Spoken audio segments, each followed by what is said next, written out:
नमस्कार दोस्तों, मैं जिस आपका स्वागत करता हूं आपके अपने यूट्यूब चैनल पे। दोस्तों, आज की इस वीडियो में हम आपको बताने वाले हैं कि मॉर्टगेज क्या होता है, यह कितने प्रकार से होता है, इसको आप कैसे करवा सकते हैं।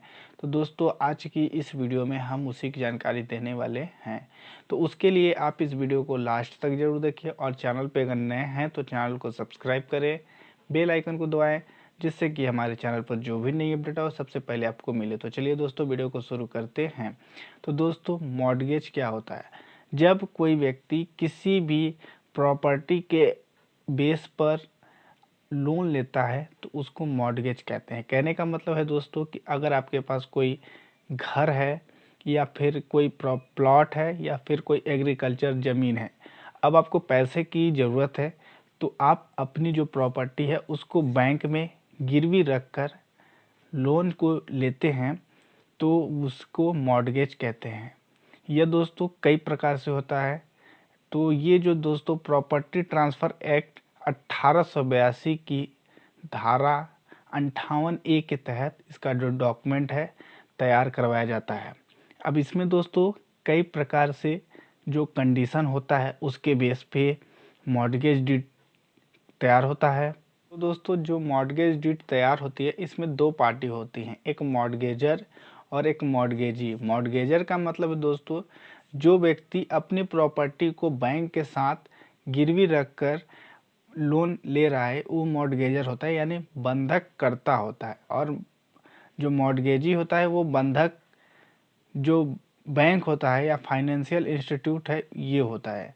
तो इसमें जो दोस्तों आप ज़मीन देंगे या प्लॉट देंगे या घर देंगे या कोई भी ऐसा जो आपकी बिल्डिंग है उसको अगर देते हैं, तो उसका जो मार्केट वैल्यू है उसका 80 से 85% तक आपको उसका जो लोन है वो आपको मिल जाएगा। यानी कहने का मतलब दोस्तों, बैंक आपके जो ज़मीन है या प्रॉपर्टी है उसका मार्केट वैल्यू का 85% तक आपको लोन के रूप में प्रोवाइड कर देगा। बाकी जो शेष चीज़ यानी शेष अमाउंट रहेगा उसको बैंक अपने पास रखेगा इंटरेस्ट के रूप में। अगर आप या कोई भी व्यक्ति जो बंधक कर रहा है यानी मॉर्टगेज करवा रहा है, अगर वो व्यक्ति पैसा नहीं दे पा रहा है तो बैंक आपकी जो प्रॉपर्टी है उसको सेल करके अपना जो इंटरेस्ट और प्रिंसिपल अमाउंट है उसका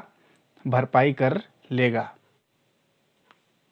तो दोस्तों, जो बंधक होता है ये कई प्रकार से होता है, जैसे कि सिंपल मॉर्टगेज। सिंपल मॉर्टगेज जो दोस्तों होता है वो एक्ट 58 यानी 58 क्लॉज बी के अंतर्गत होता है। इसमें जो दोस्तों आप जब मॉर्टगेज करेंगे तो इसमें आप अपना जो डॉक्यूमेंट होता है वो बैंक के साथ शेयर करेंगे और उस बेस पे आपको बैंक आपकी प्रॉपर्टी के मार्केट वैल्यू के हिसाब से आपको लोन प्रोवाइड कर देगा।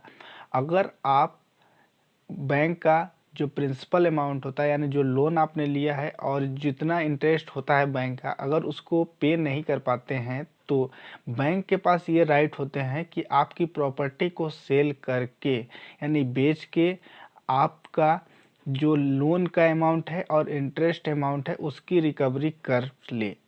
ये जो राइट होते हैं, अगर आप प्रिंसिपल अमाउंट और इंटरेस्ट अमाउंट को बैंक को पे कर देते हैं तो बैंक आपके जो डॉक्यूमेंट्स है आपको रिटर्न कर दिया जाएगा। और इसमें जो बंधक करने वाला व्यक्ति होता है उसके पास ही भू स्वामी का अधिकार होता है, यानी स्वामित्व उसी व्यक्ति के पास होता है। केवल बैंक के पास ये राइट होते हैं कि अगर कंडीशन ये आती है कि जो लेने वाला कर्ज लेने वाला व्यक्ति है वो प्रिंसिपल अमाउंट और इंटरेस्ट को पे नहीं कर पाता है तो बैंक उस अमाउंट का रिकवरी आपकी प्रॉपर्टी को सेल करके प्राप्त कर सकेगा। तो दोस्तों, जो दूसरा ऑप्शन है मॉर्टगेज बाय कंडीशनल सेल, इस केस में ये जो दोस्तों धारा 58 क्लॉज सी के अंतर्गत होता है। इसमें जो मॉर्टगेज करने वाला व्यक्ति होता है यानी जो लोन ले रहा है वो व्यक्ति अपनी प्रॉपर्टी बैंक को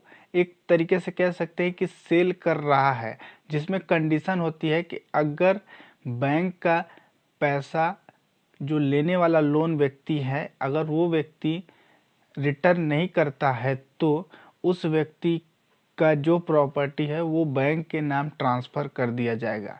अगर वो व्यक्ति एक जो लिमिट टाइम होती है, जो टाइम दिया जाता है, उस टाइम तक अगर पेमेंट को रिटर्न कर लेता है तो उसकी जो प्रॉपर्टी है बैंक उस व्यक्ति के नाम पुनः ट्रांसफ़र करवा देगा। तो ये होता है दोस्तों कंडीशनल सेल जो मॉर्टगेज होता है। अब दोस्तों जो अगला मॉर्टगेज की प्रकार है उसमें यूसुफैक्चरी या फिर कह सकते हैं दोस्तों मॉर्टगेज विथ पोजीशन, यानी आप अपनी प्रॉपर्टी का जो हक है बैंक को दे रहे हैं और बैंक जो है आपकी प्रॉपर्टी से इंटरेस्ट या किराए के रूप में आपकी जो प्रॉपर्टी है उसका जो कब्जा आप बैंक को दे रहे हैं और बैंक चाहे तो उसका यूज़ करके उससे जो भी इनकम प्राप्त करता है वो बैंक अपने पास रख ले। कहने का मतलब आपकी जो भी प्रॉपर्टी है उसको आप बैंक के साथ दे रहे हैं जब तक आप उस बैंक का पेमेंट प्रिंसिपल अमाउंट यानी जो लोन आपने लिया है और जितना भी इंटरेस्ट होता है यानी ब्याज की राशि जब तक रिटर्न नहीं करेंगे तब तक बैंक आपकी प्रॉपर्टी का यूज़ करेगा और यूज़ करने के लिए वो जिस भी तरीके से यूज़ करना चाहे यूज कर लेगा और उससे जो भी इनकम होगी वो बैंक अपने पास स्वयं रख लेगा।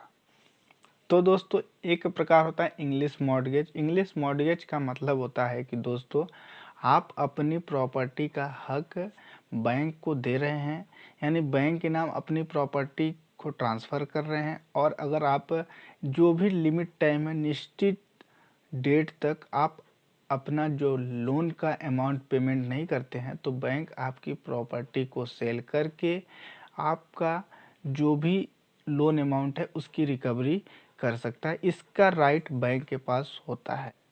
तो दोस्तों जो अगला प्रकार है इक्विटेबल मॉर्टगेज या फिर डिपॉजिट ऑफ टाइटल डीड भी कह सकते हैं। इसमें जो दोस्तों आपके जो डॉक्यूमेंट्स होते हैं ये बैंक के पास जमा होते हैं और बैंक के पास ये राइट होते हैं कि आपकी प्रॉपर्टी को सेल करके अपनी जो लोन किया अमाउंट है उसकी रिकवरी कर सके। तो दोस्तों इतने प्रकार के मॉर्टगेज होते हैं, इसका जो आप यूज़ कर सकते हैं और इसके लिए जो डॉक्यूमेंट्स होते हैं ये आपकी प्रॉपर्टी के जो डॉक्यूमेंट्स होते हैं वही लगते हैं और इसको आप ऑनलाइन क्रिएट कर सकते हैं। तो दोस्तों अगर आपको यह वीडियो अच्छी लगी हो तो लाइक कर दें, चैनल पे अगर नए हैं तो चैनल को सब्सक्राइब कर लें। तो धन्यवाद दोस्तों वीडियो को देखने के लिए।